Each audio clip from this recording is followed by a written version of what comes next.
The first morning after the funeral, I walked into my kitchen at 6 a.m., like I have every day for 52 years.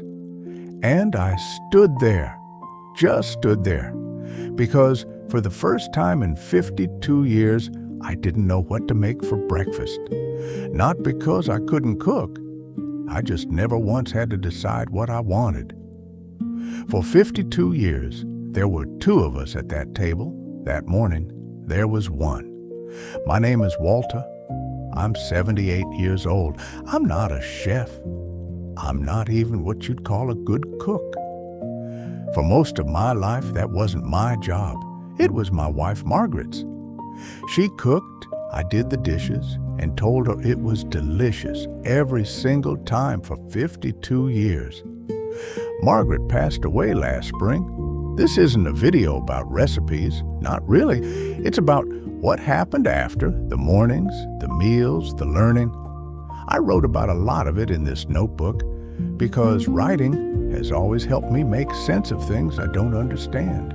And grief is the thing I understood least of all.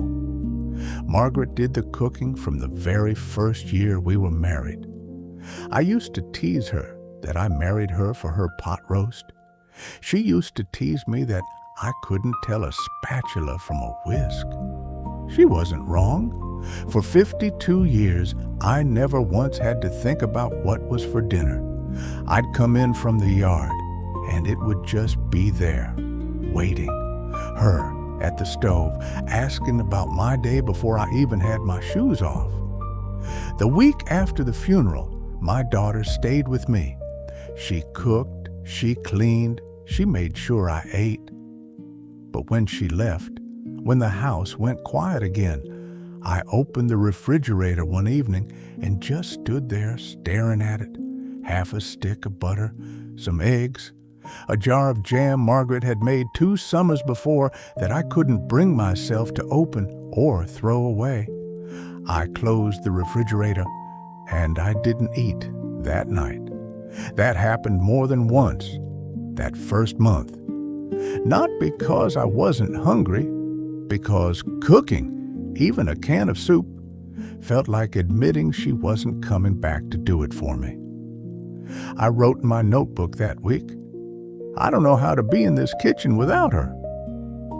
What changed it wasn't some big decision. It was my granddaughter calling to ask what I'd had for dinner and me not having an honest answer to give her. I didn't want to worry her, so that night I opened one of Margaret's old cookbooks, the one with her handwriting in the margins, and I picked the simplest recipe I could find. I want to be honest, my first few attempts were bad, truly bad. The first thing I learned was how little I actually knew. I burned rice. I didn't know you were supposed to season chicken before it went in the pan, not after.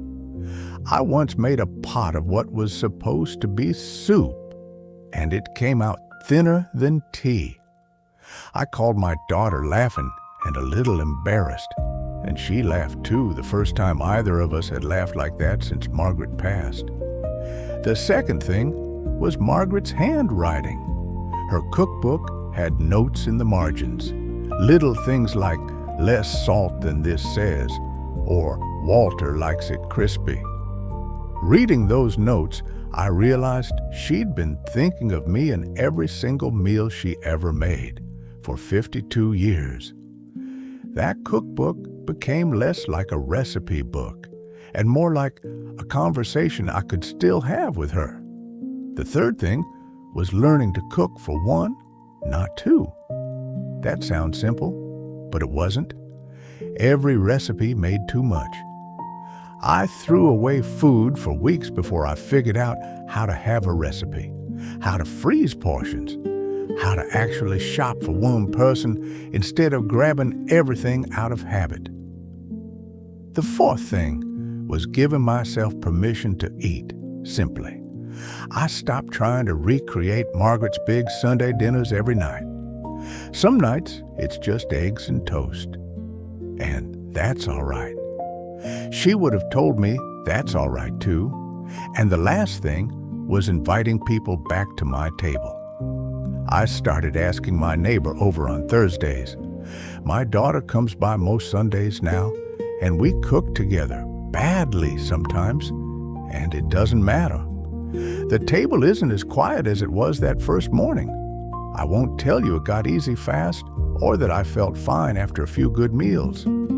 That's not how grief works, and it's not how learning something new at 77 works either.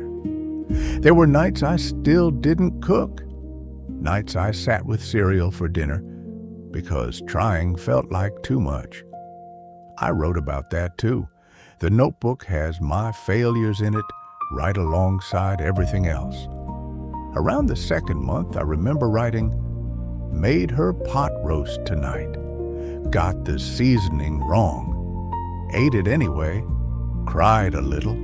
That's allowed, I think."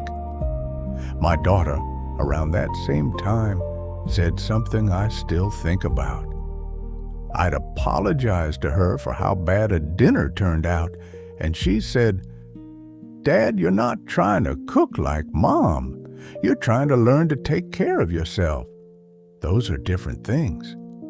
I didn't understand that at first.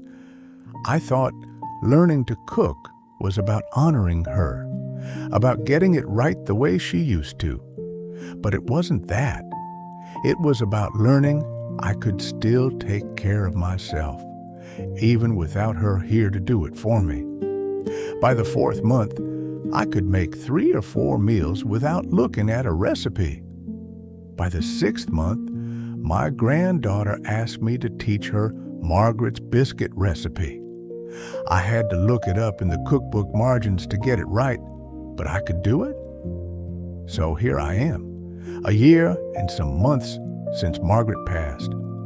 I still miss her every single day. I won't pretend otherwise in my own diary. Some nights, when I make her pot roast, I still set 2 plates before I catch myself and put one away. That still happens. I don't think it'll ever fully stop happening, and I've made peace with that. But I can cook now. Not fancy, not the way she did, but enough to feed myself and enough to feed the people I love when they come around my table. I started adding my own notes to her cookbook next to hers, little things like "grandkids like this one," or "too much garlic, watch it next time." Someday, that book will have both our handwriting in it, side by side, the same way we were for 52 years.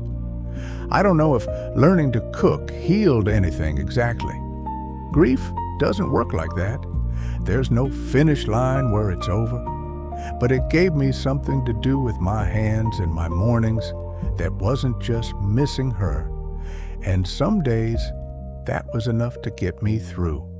If you're watching this and you've lost someone, a spouse, a partner, someone who took care of parts of your life you never had to think about, I want to tell you what I wish someone had told me. You don't have to be ready. You don't have to feel strong. You just have to do the next small thing. Make the coffee. Try the recipe. Call your daughter and admit you don't know what you're doing. That's not weakness. That's just the next page, and it's all right to get it wrong more than once. Some of my best memories this past year came out of the meals I burned. That first morning, I stood in an empty kitchen and didn't know what to make for breakfast.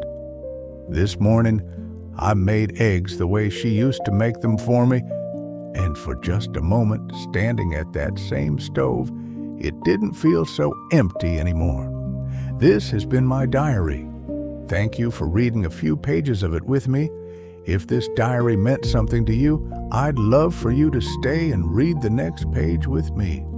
And if there's someone in your life who's learning to cook for one too, maybe send it their way.